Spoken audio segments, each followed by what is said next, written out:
Good afternoon, everyone. Now, the last of the times, we had been talking about the 7 category of persons, and out of the 7 category of persons, we have already addressed individual and firm and company पढ़ रहे थे, उसको अपन ने पढ़ना चालू किया। तो जो कंपनी है वहीं से मैं कंटिन्यू करता हूँ। बाकी इंडिविजुअल तो इंडिविजुअल होता है, कॉमन सेंस में हम सब इंडिविजुअल है। नेचुरल पर्सन्स आर इंडिविजुअल, और फर्म जो होती है वो partnership firm plus LLP, LLP भी फर्म है, ये भी अपन ने कह दिया। अब अपन आते हैं कंपनी पे। कंपनी के बारे में अपन ने कुछ ऐसा पढ़ा था कि company basically for income tax they have defined the word company to be Indian company, foreign company, any body, institution or association which was assessed as a company up to assessment year 70-71, and any institution, body, etc., if it is declared by the CBDT as a company, CBDT declared company. तो basically ये company है। इसमें से आखिरी के 2 point तो खैर इतने इंपॉर्टेंट नहीं थे, that is CBDT declared company, and दूसरा पॉइंट है which is association which was assessed as a company up to assessment year 70-70। ये तो 2 इतने इंपॉर्टेंट पॉइंट नहीं थे। तो बेसिकली जो पहले 2 पॉइंट है वो इंपॉर्टेंट है। पहला पॉइंट है इंडियन कंपनी। इंडियन कंपनी एक कंपनी है। और दूसरा पॉइंट है फॉरेन कंपनी एक company, body corporate which was incorporated under foreign law. तो इंडियन कंपनी क्या होती है, उसकी डेफिनेशन अब अपन ने पढ़ ली थी, थोड़ी सी आधी, बची हुई आधी अपन आज पढ़ लेंगे। उन्होंने कहा Indian company means definition is exhaustive. तो जो भी लिखा है वो इंडियन कंपनी है। इसका पहला पॉइंट में 4 सब क्लॉजेस थे।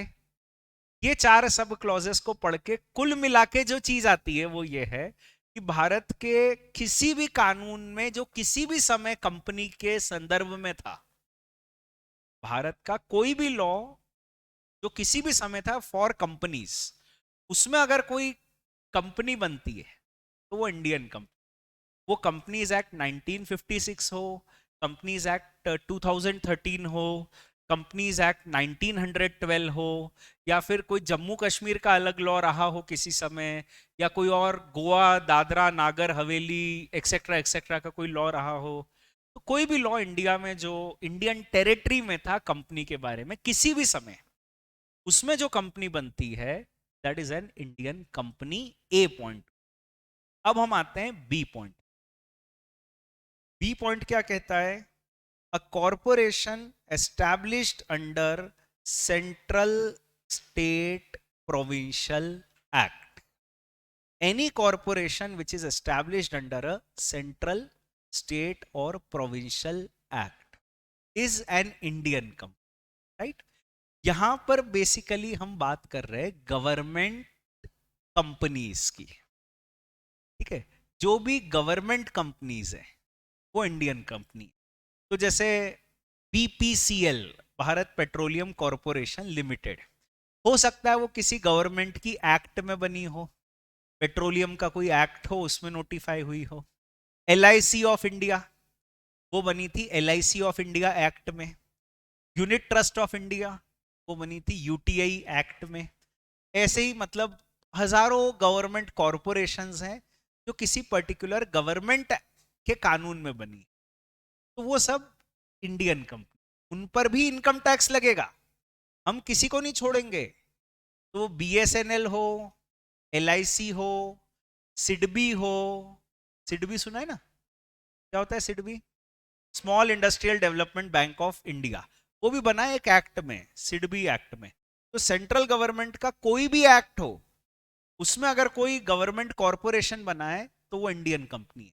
स्टेट गवर्नमेंट का कोई भी एक्ट हो, उसमें अगर कोई गवर्नमेंट कॉरपोरेशन बना है तो वो इंडियन कंपनी, ठीक है? सेंट्रल एक्ट मतलब सेंट्रल गवर्नमेंट का एक्ट, स्टेट एक्ट मतलब स्टेट गवर्नमेंट का एक्ट, और प्रोविंशियल एक्ट मतलब यूनियन टेरिटरी का एक्ट। ठीक है, प्रोविंस क्या होते हैं? बेसिकली स्टेट्स होते हैं। इंडिया में हम लोग स्टेट और यूनियन कहते हैं। स्टेट मतलब स्टेट गवर्नमेंट, यूनियन मतलब सेंट्रल गवर्नमेंट। कुछ देशों में तो वो स्टेट की जगह प्रोविंस ही शब्द यूज करते हैं, प्रोविंसेस हैं वहां पे। अब अपने अभी स्टेट्स कुछ बन गए वो तो ठीक है, और कुछ स्टेट नहीं बन पाए, इंडिपेंडेंट रहे वो, तो वो प्रोविंसेस अभी भी हैं। ठीक है, जैसे जो भी यूनियन टेरिटरीज है वो बेसिकली प्रोविंसेस है। तो जैसे दिल्ली है अभी, या अपन पौंडीचेरी का एग्जांपल ले, तो बेसिकली वो एक प्रोविंस है। वो प्रोविंस की भी एक सरकार है जिनको पावर है कानून बनाने का, तो वो प्रोविंस की एक्ट। ठीक है, सेंट्रल एक्ट या स्टेट एक्ट, स्टेट में स्टेट भी हो सकता है या प्रोविंस भी हो सकता है, उनकी एक्ट। उसमें कोई भी कॉरपोरेशन बना हो उसको छोड़ेंगे नहीं, इनकम टैक्स लगेगा। गवर्नमेंट कॉरपोरेशंस को भी इनकम टैक्स लगेगा। ठीक है, तो ए एनी कॉरपोरेशन, ए मतलब बेसिकली जो कंपनीज होती हैं इंडिया में बनी है। बी में लिखा हुआ है बेसिकली गवर्नमेंट कॉरपोरेशंस। अब अपन आते हैं सी पे। सी, एनी इंस्टीट्यूशन बॉडी और association declared by CBDT to be a company. CBDT declared company. तो अगर सीबीडीटी, कल अपन ने पढ़ा था ना कंपनी की डेफिनेशन में वो दिया हुआ है, अगर सीबीडीटी किसी को कंपनी डिक्लेयर कर देता है that will be N Indian company. CBDT ने कह दिया कि मान लो हुडको, कल अपना एग्जांपल था हुडको का, ठीक है, हाउसिंग डेवलपमेंट कॉरपोरेशन। हुडको क्या है? उन्होंने कह दिया ये for income tax it is company. तो अब अगर सीबीडीटी हुडको को कंपनी कह देता है तो हुडको will be Indian company. CBDT जिसको भी कंपनी डिक्लेयर कर दे that's basically an Indian company. तो ये होती है इंडियन कंपनी। या तो वो इंडिया के लॉ में रजिस्टर्ड है या गवर्नमेंट कॉरपोरेशन है, वो Indian company, plus CBDT declared है तो वो इंडियन कंपनी। तो ये हो गए दो point, what is company and what is Indian company. तो अब कंपनी में पहला पॉइंट था इंडियन कंपनी क्या है, ये तो पढ़ लिया अपन ने। अब दूसरा पॉइंट है that is foreign company, body corporate incorporated under law of a foreign country, that's a foreign company. उन्होंने इनफैक्ट फॉरेन कंपनी की डेफिनेशन भी दे दी अलग से। अब यहां क्या लिखा है पढ़ो देखो, foreign company means a company, company होना चाहिए अदर देन डोमेस्टिक कंपनी। मजे की बात यह है कि देखो हमने कहा एक शब्द यूज किया इंडियन कंपनी, एक शब्द यूज किया फॉरेन कंपनी। इंडियन कंपनी है ये तो बता दिया कि जो अलग अलग नाम ले लिए कि इंडिया में रजिस्टर्ड है वगैरह। तो फॉरेन कंपनी क्या होना चाहिए? लॉजिकली शायद ये होना चाहिए था any company other then Indian company is foreign. ऐसा होना चाहिए था, any company other then Indian company is foreign होना चाहिए था। पर क्या लिखा है? Any company other than domestic company is foreign, which is I think somewhat interesting. Any company other than a domestic company is a foreign company. तो अब ये एक नई चीज आ गई, डोमेस्टिक कंपनी क्या होता है? मतलब कंपनी के तीन क्लासिफिकेशन है इनकम टैक्स में। जैसे आप कंपनी लॉ पढ़ रहे हो ना, चालू कर दिया, कंपनी पढ़ रहे हो, प्राइवेट कंपनी चालू कर दिया वो भी, what's a private company, public company, और भी कोई पढ़ रहे हो उसमें, सेक्शन 8 कंपनी, 1 पर्सन कंपनी। तो ऐसे पढ़ रहे हो जो भी आप पढ़ रहे हो, मेरे को भी नहीं पता, कंपनी लॉ मैंने नहीं पढ़ा एक्चुअली, नया वाला, तो I don't know. My only love is income tax, so I just have studied income tax. तो अभी क्या हुआ कि जैसा कि कंपनी लॉ में पढ़ रहे हो आप अपनी types of company, private, public, etcetera etcetera, वो तो कंपनी लॉ की टाइप्स ऑफ कंपनी। मेरे सब्जेक्ट में टाइप ऑफ कंपनी कौन होंगी, क्या होंगी, कौन बताएगा? मैं बताऊंगा। तो मैं आज बता रहा हूं, मेरे सब्जेक्ट की टाइप ऑफ कंपनी है Indian company, foreign company and domestic company. Indian company क्या, जो इंडिया में इनकॉर्पोरेटेड है plus government company. Foreign company क्या, any company other than domestic company. अब what is domestic company, let me take you to that discussion. So what's a domestic company? The word domestic company is defined in the income tax act. Definition है, definition पढ़नी है। ये चीज मैं आपको definition की जगह लॉजिकली पढ़ूंगा, फिर डेफिनेशन पे आ जाऊंगा, पर पहले लॉजिकली पढ़ूंगा कि what is a domestic company, एक एग्जांपल से पढ़ूंगा, और फिर I will come back to this concept of domestic company. Now domestic company का कंसेप्ट क्यों आया, ये समझाने के लिए मैं आपको एक एग्जांपल लेता हूं, समझना उस एग्जांपल को।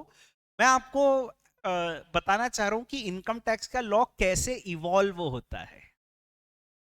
टैक्स पेयर हमेशा ये चाहता है कि मुझे कम से कम टैक्स लगे, गवर्नमेंट ये चाहती है कि हमको ज्यादा से ज्यादा टैक्स मिले। तो अब ऐसा ही इशू है।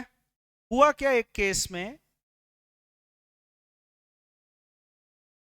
केस में ऐसा कुछ हो गया कि एक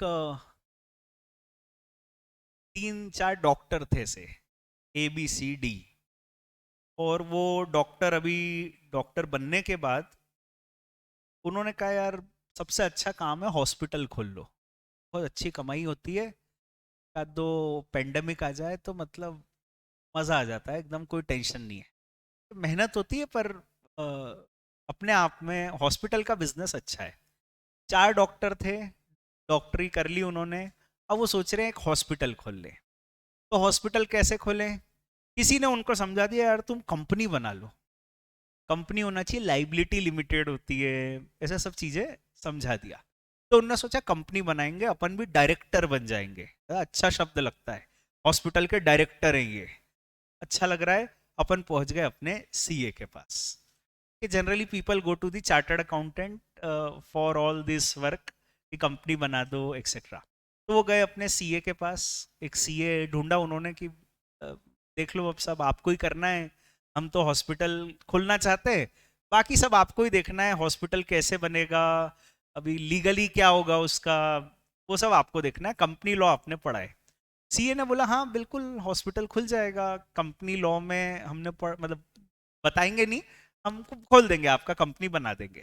तो ABCD हॉस्पिटल लिमिटेड करके कंपनी बना दो, डॉक्टरों ने कह दिया। सीए ने कहा पर इस पे टैक्स भी लगेगा, वो भी थोड़ा समझ लो आप।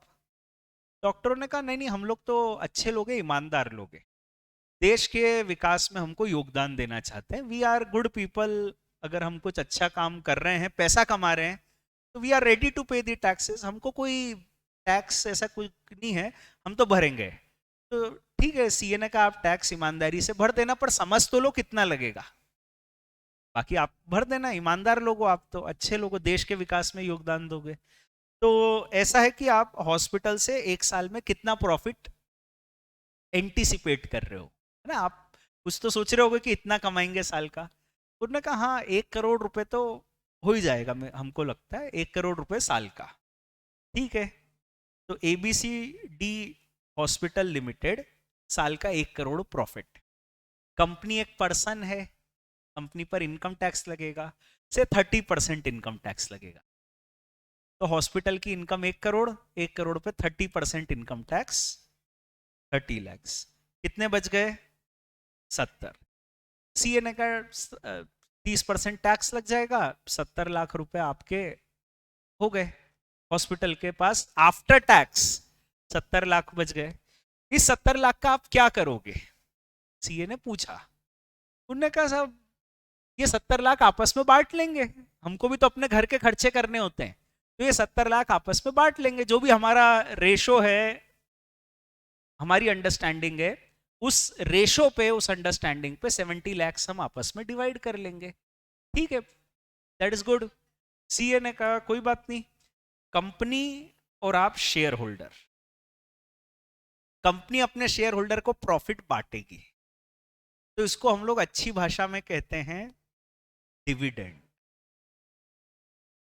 ठीक है, कंपनी डिविडेंड देगी।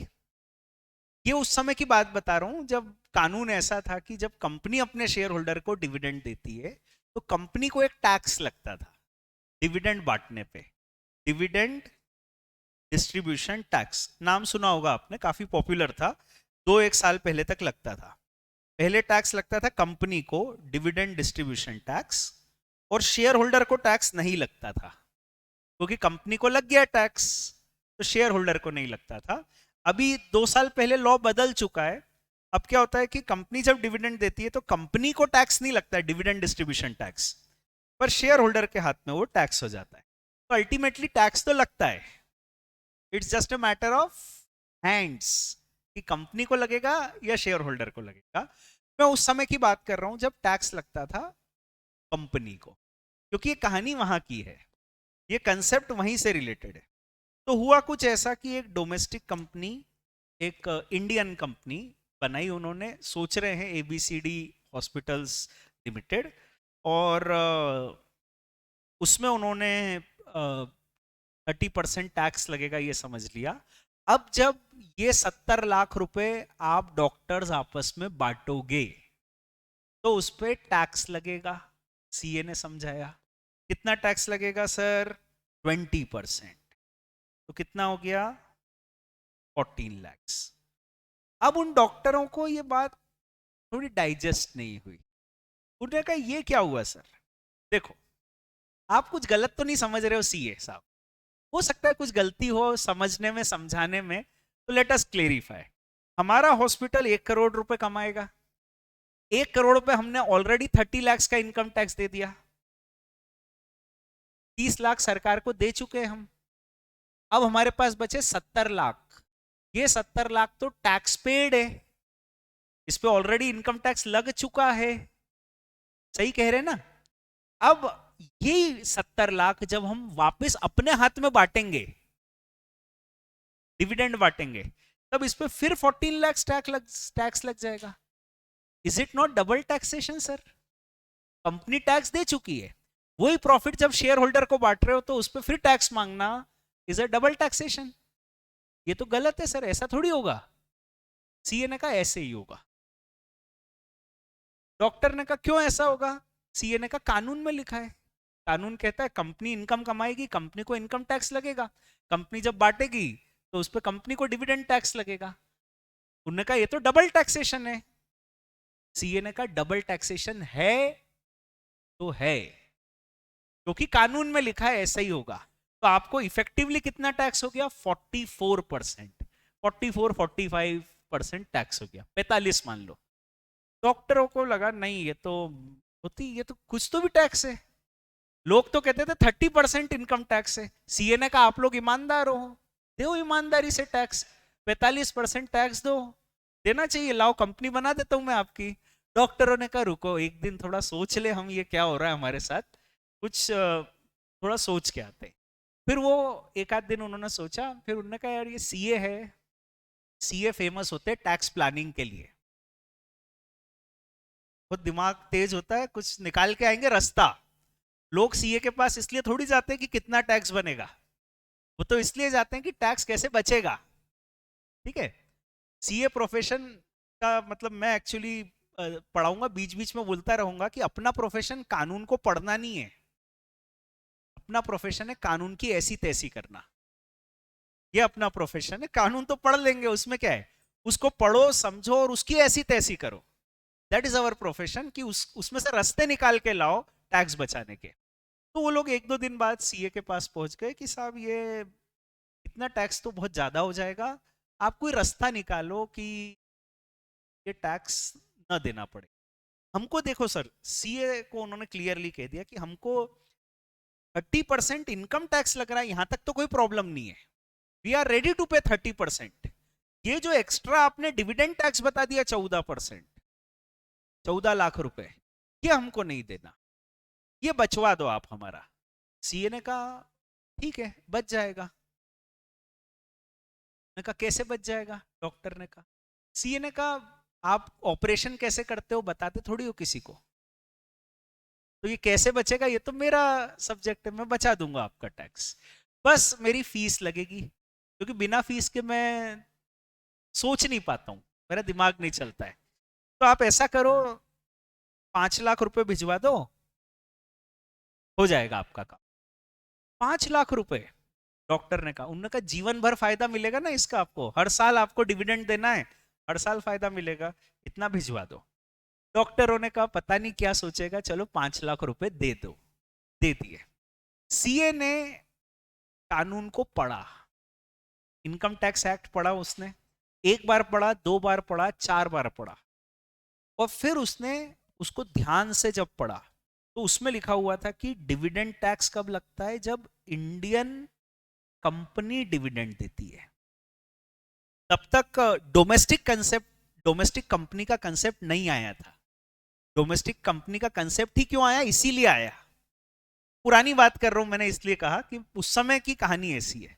तो डिविडेंड टैक्स कब लगता है, जब डिविडेंड कौन देता है, इंडियन कंपनी, तब डोमेस्टिक कंपनी नहीं था।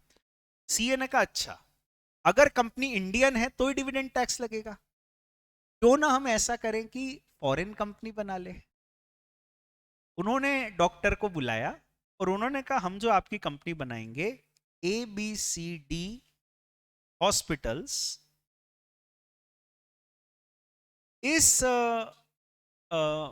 कंपनी को हम जर्मनी में रजिस्टर करें।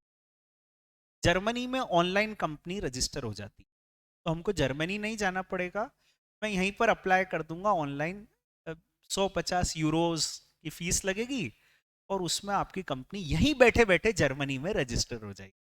तो उन्होंने कंपनी बना दी ABCD GmbH। जैसे अपने यहाँ लिमिटेड होता है, वहां होता होगा, मेरे को नहीं पता, मैंने ऐसे ही लिख दिया लिमिटेड होता होगा, तो उनने लिमिटेड लिख दिया, ABCD हॉस्पिटल्स लिमिटेड, बना दी कंपनी जर्मनी में। इससे क्या फायदा हुआ, इससे फायदा यह हुआ कि ये फॉरेन कंपनी हो गई, because it is not registered in India, it's a foreign company. अब ये फॉरेन कंपनी, हॉस्पिटल तो इंडिया में ही खोला उन्होंने, हॉस्पिटल उनको जर्मनी में थोड़ी खोलना था। ये फॉरेन कंपनी बिजनेस कहां कर रही है, इंडिया में। इंडिया में 1 करोड़ कमाए इन्होंने, इस 1 करोड़ पे इनकम टैक्स लगा, क्योंकि फॉरेन कंपनी पर भी इनकम टैक्स लगता है, तो इसमें 30 लाख रुपए का इनकम टैक्स लगा इनके ऊपर। अब ये 30 लाख का इनकम टैक्स देने के बाद इन्होंने बचे हुए 70 लाख दिए डिविडेंड। ये जो डिविडेंड दिए उन्होंने 70 लाख, इसके ऊपर क्या डिविडेंड डिस्ट्रीब्यूशन टैक्स लगेगा? सीए ने कहा नहीं लगेगा। क्यों नहीं लगेगा? क्योंकि डिविडेंड डिस्ट्रीब्यूशन टैक्स कब लगता है, when the dividend is paid by Indian company. So अगर ये डिविडेंड इंडियन कंपनी ने दिया होता तो डिविडेंड टैक्स लगता, ये डिविडेंड तो फॉरेन कंपनी ने नहीं दिया है, तो डिविडेंड टैक्स नहीं लगेगा। डॉक्टर्स वर शॉक्ड, ये क्या मतलब, एक इतनी सी चीज से उन्होंने हमारा डिविडेंड टैक्स बचा दिया। उनकी फीस जस्टिफाई होती है 5 लाख रुपए। डॉक्टरों को मजा आ गया, उनको लगा सही एकदम चीज है, कंपनी को इंडिया में नहीं बना के फॉरेन में बनाना चाहिए। अब ये डॉक्टर अपने अस्पताल में जिस भी मरीज से मिलते थे, इतना खुश थे वो, उन्होंने कहा ज्ञान बांटने से बढ़ता है। तो जो भी मरीज से मिलते थे सबको बताते रहते थे, तुम्हारी कंपनी इंडिया में मत बनाना, फॉरेन में बनाना है। फॉरेन में कंपनी बनाओगे तो डिविडेंड टैक्स बच जाएगा। हमारे पास टैक्स प्लानिंग है, हम भले ही डॉक्टर हैं, टैक्स प्लानिंग है, और थोड़ी बहुत उसकी फीस ले ली या नहीं ली, जो भी किया डॉक्टरों ने, फ्री में ज्ञान बांट दिया। उन्होंने पूरे शहर में बता दिया कि कोई भी कंपनी अब इंडिया में मत बनाना, अब फॉरेन में बनाना। अब पूरे शहर में एक भी नई कंपनी इंडिया में नहीं बन रही है, कोई नाइजीरिया में, कोई वियतनाम में, कोई कुवैत में, अलग अलग देशों में कंपनी रजिस्टर हो रही है। No company was registered in India, नई कंपनी कोई इंडिया में नहीं बन रही है। सीए के बच्चे थे, सीए हो गए थे जो, वो सोच रहे थे हमने इंडिया का कंपनी लॉ क्यों पढ़ा सीए कोर्स में, तो काम ही नहीं आता है, क्योंकि इंडिया का कंपनी लॉ पढ़ के हमको कोई फायदा ही नहीं मिल रहा है। कंपनी लॉ हमको पढ़ना था जर्मनी का, फ्रांस का, यूक्रेन का, उन देशों का। मतलब यूक्रेन अभी तो है अलग, थोड़े दिन में, 1-2 दिन में रशिया में आने वाला है ना वो, पता है ना, तो अभी तो यूक्रेन बोल सकता हूँ, यूक्रेन का। तो अलग अलग देशों का कंपनी लॉ क्यों पढ़ा? बेसिकली हमको तो पढ़ना था कंपनी लॉ इन देशों का, इंडिया का पढ़ने की जरूरत नहीं थी, because no company is registered in India. पूरे देश में ऐसा हो गया कि कोई भी नई कंपनी इंडिया में रजिस्टर ही नहीं होती है, क्योंकि अगर इंडिया में रजिस्टर कर दोगे तो डिविडेंड टैक्स लग जाएगा। तो अब सरकार को लगा कि ये तो गलत हो रहा है, लोग गलत फायदा उठा रहे हैं। ठीक है, लोगों ने क्या किया, इस वर्ड को पकड़ लिया कि जो कंपनी इंडिया में रजिस्टर होती है वो इंडियन है, जो फॉरेन में रजिस्टर होती है वो फॉरेन है, और इंडियन कंपनी पे डिविडेंड टैक्स लगता है। अब ये करके लोग अपना डिविडेंड टैक्स बचा रहे हैं। ठीक है, टैक्स बचा के लोगों को बहुत अच्छा लगता है, पर गवर्नमेंट को बहुत बुरा लगता है। गवर्नमेंट को बहुत बुरा लगा, और गवर्नमेंट को जब बुरा लगता है तो गवर्नमेंट एक ही चीज करती है, वो लॉ अमेंड कर देती है, क्योंकि उनके पास ऐसा पावर है कि जो वो लिखते हैं वो कानून बन जाता है। पार्लियामेंट है उनके पास, तो उनने लॉ ही अमेंड कर दिया। उन्होंने एक नॉवेल कंसेप्ट दिया, नया कंसेप्ट दिया, डोमेस्टिक कंपनी। उन्होंने कह दिया कि अब डिविडेंड टैक्स किस पे लगेगा? Domestic company. डोमेस्टिक कंपनी क्या है? इंडियन कंपनी तो है ही डोमेस्टिक, इस पे तो डिविडेंड टैक्स लग ही जाएगा, प्लस वो फॉरेन कंपनी जो इंडिया में बिजनेस करके इंडिया में पैसा कमा रही है और डिविडेंड भी इंडिया में बांट रही है, पैसा यहीं कमाकर यहीं बांट रहे हैं। डॉक्टर्स के केस में सोचना वो कर क्या रहे थे, हॉस्पिटल कहां चला रहे थे? इंडिया में। पैसा कहां कमा रहे हैं? इंडिया में। और डिविडेंड किसको बांट रहे हैं? इंडिया में। शेयर होल्डर इंडिया में ही है। तो अगर वो इंडिया में पैसा कमा के इंडिया में डिविडेंड बांट रहे, तो वो भी अब डोमेस्टिक कंपनी। ठीक है, ये उन्होंने लिख दिया, और ये लिख के फाइनली क्या हो गया, इन पर भी डिविडेंड टैक्स लगने लग गया। जो भले मियरली फॉरेन में रजिस्टर कर लो कंपनी, उससे नहीं चलेगा। अगर आप इंडिया में बिजनेस करके इंडिया में ही डिविडेंड बांट रहे हो, तो आपको फिर डिविडेंड टैक्स लगेगा। ये उन्होंने कंसेप्ट दिया domestic company. My idea of explaining this entire thing was कि देखो, लॉ में ऐसे ही होता है। लॉ में क्या होता है कि जो प्रोफेशनल्स होते हैं, हम लोग होते हैं चार्टर्ड अकाउंटेंट्स, हम लोग क्या करते हैं कि लॉ को पढ़ते हैं, बहुत अच्छे से पढ़ते हैं, और उसमें कमियां निकालते हैं, लूप होल्स निकालते हैं। हमने यहां पर एक लूप होल निकाल दिया। क्या लूप होल? कि डिविडेंड टैक्स कब लगता है? When dividend is paid by Indian company. तो फॉरेन में रजिस्टर कर लोगे तो डिविडेंड टैक्स बचा लोगे। हमने लूप होल को एक्सप्लॉइट किया, यूज किया, और यूज करके टैक्स बचा लिया। हमने तो टैक्स बचा लिया, हमको तो अच्छा लगा, गवर्नमेंट को बुरा लग जाता। तो गवर्नमेंट क्या करती है? गवर्नमेंट लॉ को अमेंड करती है। हर साल बजट में वो करते क्या है? इन लूप होल्स को प्लग कर देते हैं। उनको पता चल जाता है कि ये लूप होल है, इसका लोग फायदा उठा के टैक्स बचा सकते हैं, बचा रहे हैं, तो अमेंडमेंट लाके उस लूप होल को खत्म कर देते। अब आप टैक्स नहीं बचा पाओगे। फिर हम लोग क्या करते हैं चार्टर्ड अकाउंटेंट्स? अब नए लॉ को पढ़ते, लूप होल प्लग करने के बाद फिर उसको पढ़ा, फिर उसको पढ़ने के बाद नए लूप होल्स निकाल देते हैं कि ये तो कमी अभी भी रह गई। फिर हम कमी निकाल के उसको एक्सप्लॉइट करके टैक्स बचाते हैं। हम टैक्स बचा लेते हैं, हमको अच्छा लगता है, उनको बुरा लग जाता है। फिर वो लूप होल्स को प्लग कर देते हैं। फिर हम ऐसी तैसी करते रहते हैं लॉ की, और वो उसको सुधारते रहते हैं, पैच वर्क करते रहते हैं। ये एक प्रोसेस है, ऐसा नहीं होता कि लॉ एकदम परफेक्ट हो जाएगा कभी भी। ये एक प्रोसेस है। हर साल वो लॉ को अमेंड करते हैं, हर साल हम उसमें नई कमियां निकाल लेते हैं, क्योंकि हमको टैक्स बचाना है, तो हम कुछ कमी निकाल के फिर उसका फायदा लेते हैं, फिर वो लॉ को अमेंड करते जाते हैं। तो ये प्रोसेस चलती रहती है पूरे सिलेबस में। कई बार आप इनकम टैक्स में पढ़ोगे कि देखो ये लूप होल था, तो उसको प्लग करने के लिए अमेंडमेंट लिया।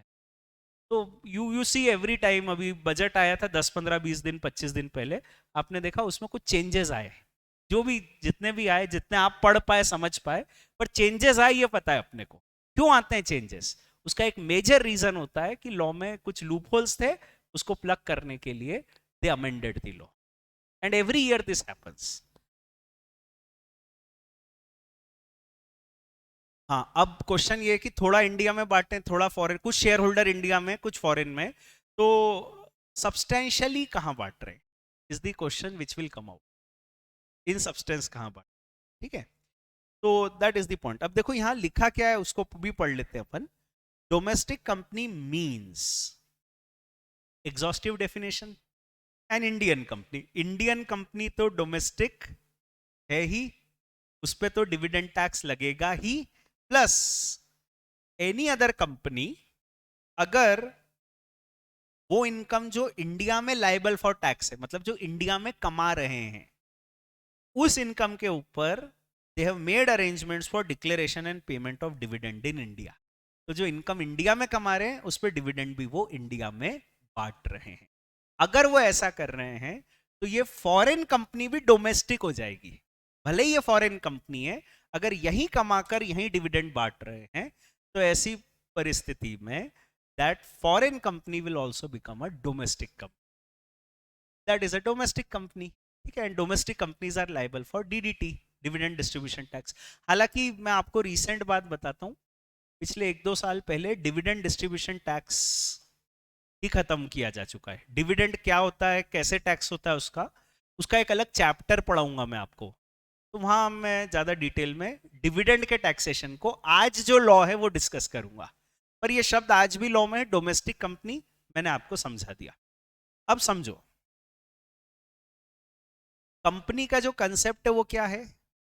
वो कंसेप्ट कुछ ऐसा है कि देखो, एवरीथिंग इज अ कंपनी, जो इंडियन है और फॉरेन है सब कुछ कंपनी है।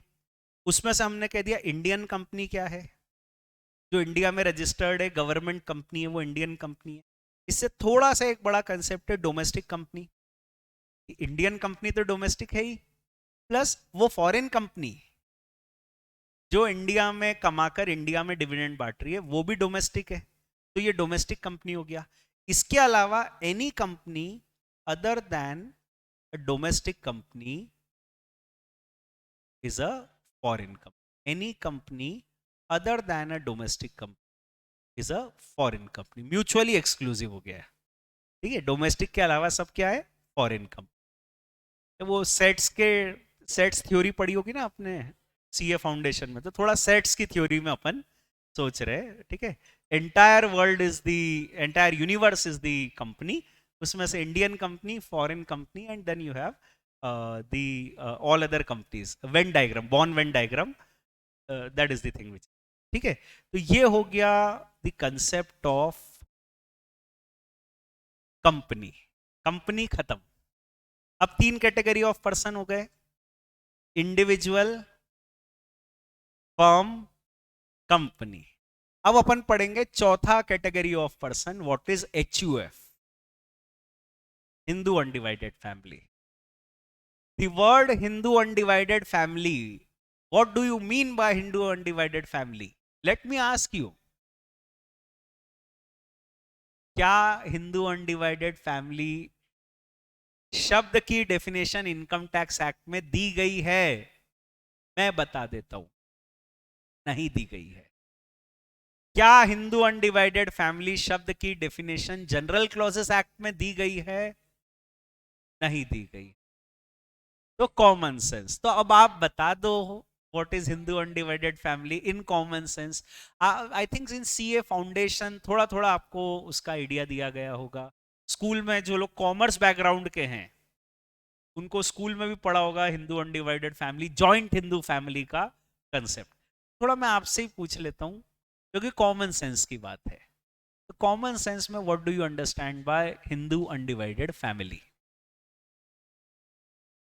जो आप कुछ कह रहे हो, सॉरी, एक ही फैमिली के लोग साथ में मिलके बिजनेस करते हैं, दैट इज हिंदू। मैं जो आप बता रहे हो वो लिख रहा हूं, एक ही फैमिली के लोग साथ में मिलके बिजनेस करते हैं, that is Hindu undivided family. Anybody else? हाँ जी, somebody was saying, बहुत सारे लोग कह रहे थे। एक किसी ने ऑनलाइन कहा है वैसे कि हिंदू अनडिवाइडेड फैमिली में क्या होता है कि कर्ता होता है एक, कर्ता is the head of the family, और कर्ता की लाइबिलिटी भी अनलिमिटेड होती है, ऐसा भी किसी ने कहा। और कुछ? Minimum minimum 2 consecutive generations are there. Member, a person becomes the member of HUF by birth. You cannot become a member by agreement. You can become a member by birth. And Muslims and Christians cannot have an HUF because it's about Hindu undivided family. Hindu Succession Act 1956 से ये govern होता है, ये भी आपने बताया। फिर किसी ने कहा देखो कर्ता की लाइबिलिटी अनलिमिटेड होती है, को पार्सनर्स की लाइबिलिटी लिमिटेड होती है, ऐसा किसी ने बताया। हिंदू अनडिवाइडेड फैमिली जॉब नहीं कर सकता है, they can not earn income from salary.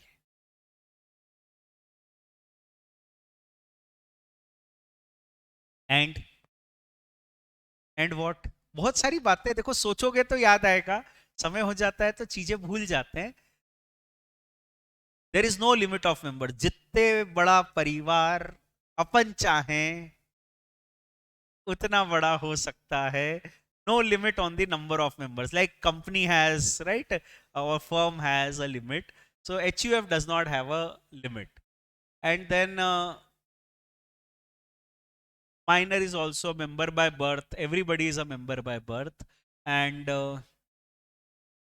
for income tax HUF is a separate person, ये भी किसी ने कहा कि साहब for income tax HUF is a person, it's a separate person, उस पर अलग से इनकम टैक्स लगेगा। अपना तो एक बार HUF बंद हो गया, मतलब पार्टीशन हो गया, पार्टीशन कहते हैं HUF को, HUF का पार्टीशन हो गया तो रीयूनाइट नहीं कर सकते, ऐसा आपका कहना है। पार्टीशन होने के बाद यू कैन नॉट रीयूनाइट। और भी कुछ चीजें होगी, कुछ और सोचो। 2 schools of thought are there on HUF। हाँ क्या, मिताक्षरा और दया भाग्य।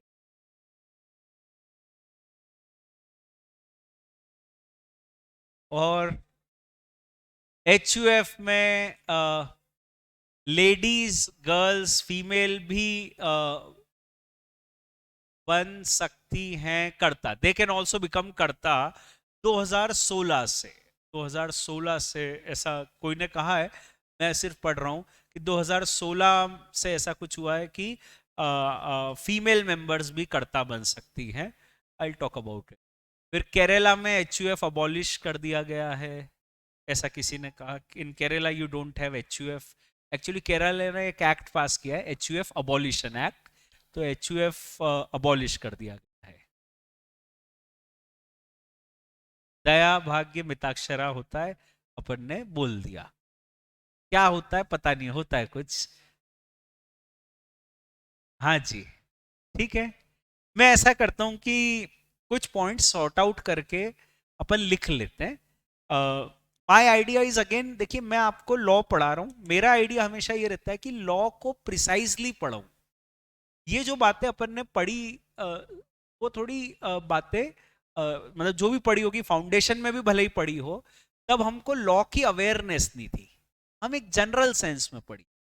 तो अब हमको थोड़ा लीगल सेंस में चीजों को सोचना चाहिए, कानून के एंगल से। मतलब आपका जनरल कॉमन सेंस में भी शायद ऐसा होना चाहिए कि जैसे कंपनी का कोई एक्ट होता है, कंपनीज एक्ट, तो HUF का भी कोई एक्ट होगा। किसी ने कहा हिंदू सक्सेशन एक्ट से गवर्न होता है, तो एक्ट में क्या प्रोविजंस हैं वो अपने को शायद सोचना चाहिए। That is the legal way of thinking about the HUF। और फिर अगर लीगली कुछ ज्यादा नहीं है तो फिर कॉमन सेंस में अपन उसको सोचते हैं, क्योंकि अनफॉर्चुनेटली HUF का पूरा जो लॉ है वो आपके कोर्स में एज सच नहीं है कभी भी CA में। मैं भी आपको HUF का कानून नहीं पढ़ाऊंगा, क्योंकि HUF का कानून आपके कोर्स में ही नहीं है। You will not study it in CA course, ठीक है। कंपनी का पढ़ रहे हो आप, फर्म का कानून पढ़ रहे हो, LLP का कानून पढ़ रहे हो, पर HUF का कानून आपके कोर्स में नहीं है। शायद कानून भी बहुत ज्यादा नहीं है उसका, तो वो क्या है, कैसा है, उस कंसेप्ट को थोड़ा मैं लीगल पर्सपेक्टिव से समझाने की कोशिश करता हूँ। I just try it out, और एग्जाम एंगल से बहुत ज्यादा रेलेवेंट तो नहीं होगा, पर एक एक अंडरस्टैंडिंग के लिए थोड़ा सा अपन उसको डिस्कस कर लेते हैं, थोड़ा समझते हैं।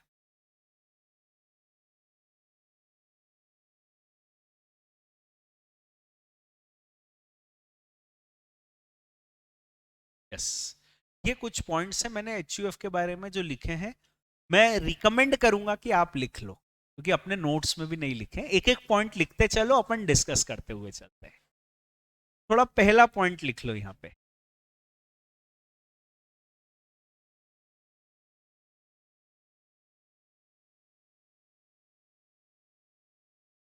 HUF is a customary law not governed by any act. Hindu Succession Act 1956 provides some restrictions on HUF. पहला पॉइंट पढ़ दिया, आप लिख लो आराम से।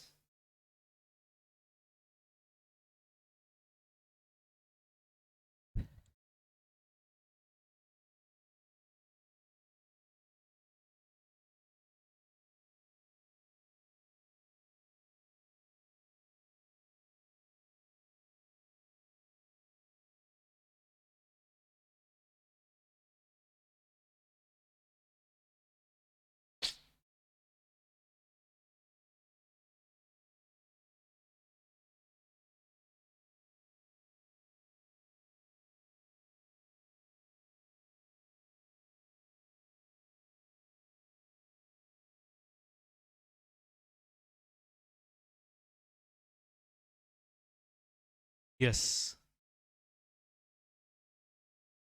मैं समझाता हूँ, लिख लो एक बार, मैं आप समझाते हुए चलूंगा। फर्स्ट पॉइंट लिखो अभी सिर्फ, मैं I try to explain.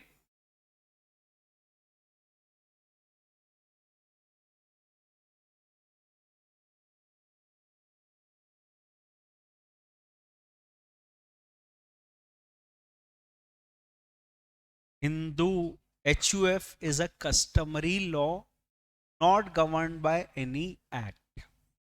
Hindu Succession Act 1956 provides some restrictions on HUF. लिख लिया इतना? चलो मैं डिस्कस भी करते हुए चलता हूं। जो लोग लिख रहे हैं, स्क्रीन आपके सामने है, आप लिखते हुए चलो। देखिए क्या हुआ कि किसी ने ऐसा कहा है, customs become law, customs become law, परंपराएं कानून बन जाती है, ये उनका कहना है। ये स्टेटमेंट बहुत रेलेवेंट इसलिए क्योंकि बेसिकली कानून कैसे बनता है, जो हम करते आ रहे हैं वही एक सिस्टम हो जाता है कि हम तो ऐसे ही करते हैं, और वही अपने आप में कानून बन जाता है कि इस चीज को करने का तरीका यही है, हम तो ऐसे ही करते हैं।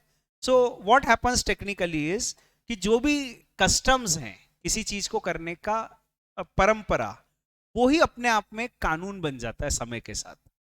तो हुआ ये कि हिंदुओं में ऐसी एक परंपरा थी, परंपरा ये थी कि हिंदू परिवार साथ में मिलके बिजनेस करते हैं।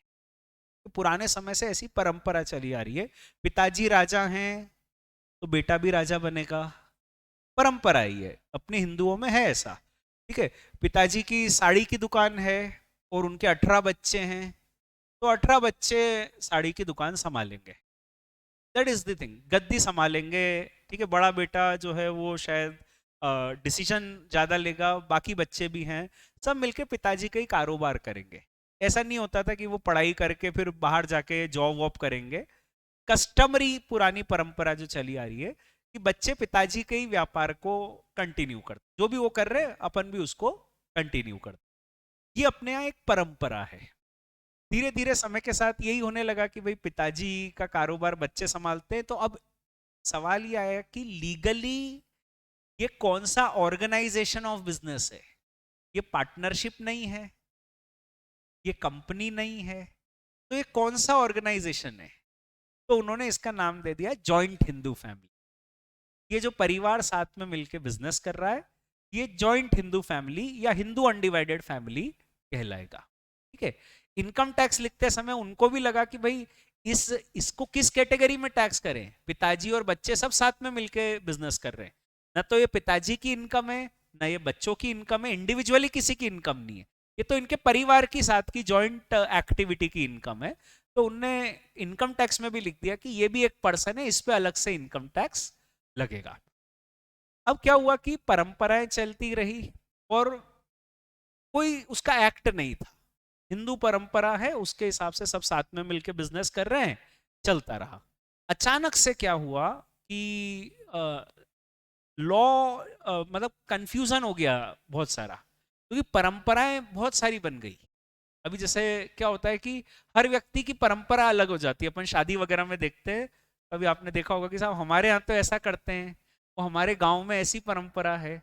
Everybody starts with a different set of customs, कि हमारे यहाँ ये परंपरा है, कल्चर हमारा अलग है। तो क्या हुआ, समय के साथ ये कंट्रोवर्सी आने लग गई कि साहब एचयूएफ में मतलब कौन सी परंपरा चलेगी, कौन सी परंपरा को सही माने।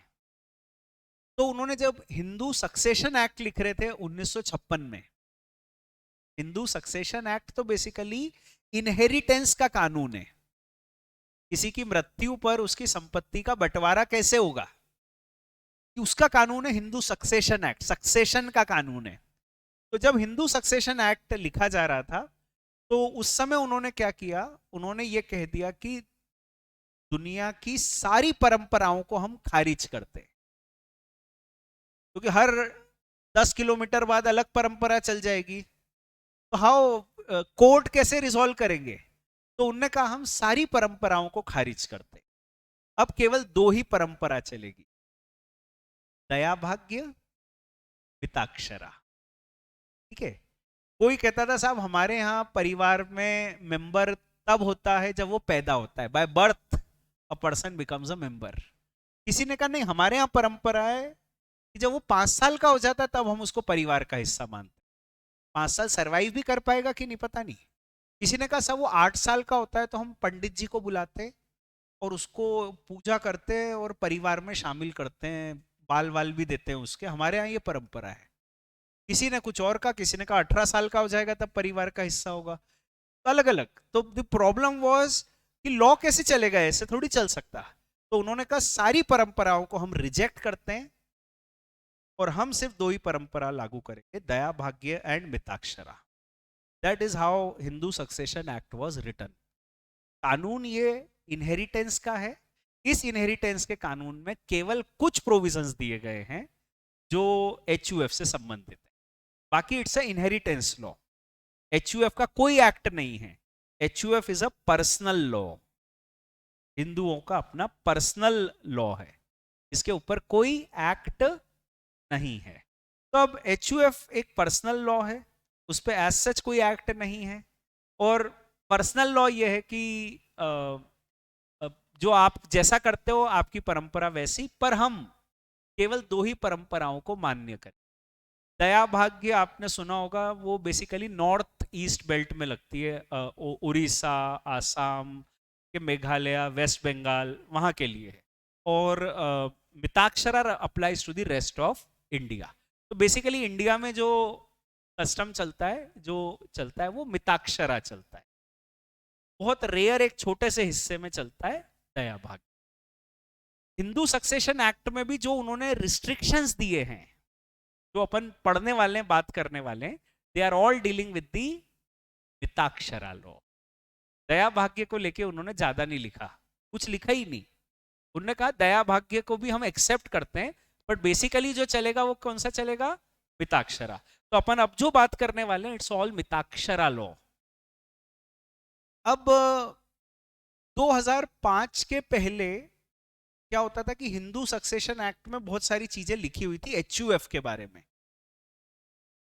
2005 एक बड़ा सब्सटैंशियल ईयर था, बहुत इंपॉर्टेंट ईयर था एचयूएफ की हिस्ट्री में, क्योंकि 2005 में आया था Hindu succession amendment act of 2005। ये लॉ बड़ा कंट्रोवर्शियल था अमेंडमेंट। जब ये हिंदू सक्सेशन अमेंडमेंट एक्ट 2005 आया था तो उस समय अखबारों में कई महीनों तक ये हेडलाइन चली थी कि अब बेटियों को भी बराबर का हिस्सा मिलेगा। दैट वाज द थीम, कि पहले शायद उनको हिस्सा कम मिलता होगा, तो हिंदू सक्सेशन एक्ट में 2005 में अमेंडमेंट आके बेटियों को भी बराबर का हिस्सा मिलेगा। जैसे इनहेरिटेंस में उन्होंने ऐसा कर दिया, इनहेरिटेंस में मान लो किसी की मृत्यु हो जाती है, तो पहले ये होता था कि मृत्यु के बाद उसकी संपत्ति बेटे को तो बराबर मिलेगी, पर बेटी को बराबर नहीं मिलेगी, वो कम मिलेगी, उसको छोटा पोर्शन मिलता था, रीजनेबल। पर बाद में 2005 में उन्होंने अमेंडमेंट किया, उन्होंने कहा बेटा हो या बेटी दोनों को बराबर का हिस्सा मिलेगा। अगर वो विल नहीं लिखता है, वसीयत नहीं लिखता है, तो दोनों को बराबर का हिस्सा मिलेगा। ऐसे ही उन्होंने ये भी लिख दिया हिंदू सक्सेशन एक्ट में कि बेटी की शादी हो जाती है, ससुराल चली जाती है, तो ससुराल जाने के बाद भी उसको मायके में हिस्सा मिलेगा, जो पहले नहीं हुआ करता। ये कॉमन इनहेरिटेंस के कानून में। और ऐसी ही बहुत सारी चीजें एचयूएफ के बारे में भी उन्होंने लिख दी 2005 में। इस पे काफी कंट्रोवर्सी हुई कि साहब आप कैसे ऐसा सब लिख सकते हो, हिंदुओं को आप ऐसा, बहुत सारी बातें चली उस पे।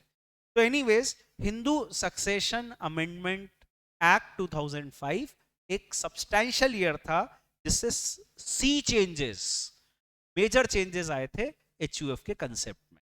ठीक है, अब थर्ड पॉइंट ऑनवर्ड्स मैं कल बताऊंगा, पर एक just I am addressing this issue कि बेसिकली एचयूएफ में 3 कैटेगरी के मेंबर होते हैं।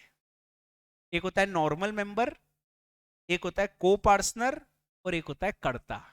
I will explain it tomorrow and I will give you time, आप इसको लिखते जाना, ठीक है, कि मेंबर कौन होता है, को पार्टनर कौन होता है, और कर्ता कौन होता है। कल बात करेंगे, आज अभी रुक जाते हैं अपन। That's it, thank you very much.